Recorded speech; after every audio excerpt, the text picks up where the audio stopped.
Talagang maririnig mo talaga yung ano, no? Yung crunchy ng balat. Mini lechon. Ano lang yun guys ha? Yung pork belly ng ano. Ano nga was? Porno. Oh. Ay! Ala! Ay! Hello, shout out! Oy! Happy fiesta kayo! Magpamiesta kayo! Eko! Oy! Oy! Kenny! Kayo Marine! Oy! Kayo Marine! Di magpamiesta dapat! Amazing!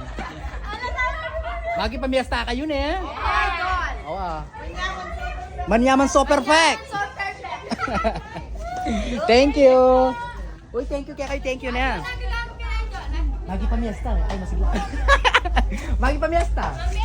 Amazing!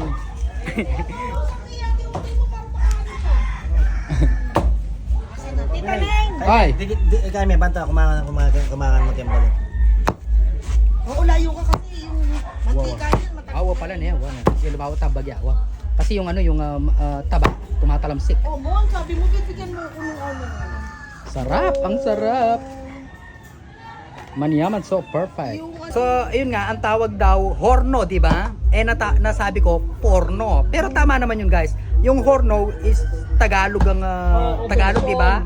Pero kasi yung forno is Italian. Bake, meaning to say bake. Italiano. Significo. Significo, di ba? Ay, may kanta akong Italiano. Se la mia donna, la forza del onde del mare.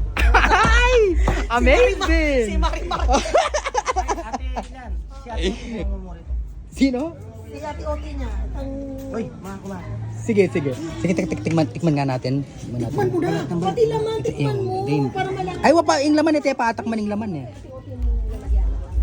Yung kanina yung balat, ito naman laman. Laman.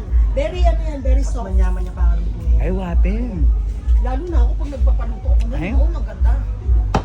Hindi naman nalalayo sa lasa talaga ng lechon. Oo. Aliwan na yung kasing English yun. Siyempre medyo misang ilapit. Juicy.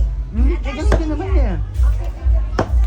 Eh, wala naman pinagkaiba. Guys, honestly, walang pinagkaiba sa Pero yung lechon talaga.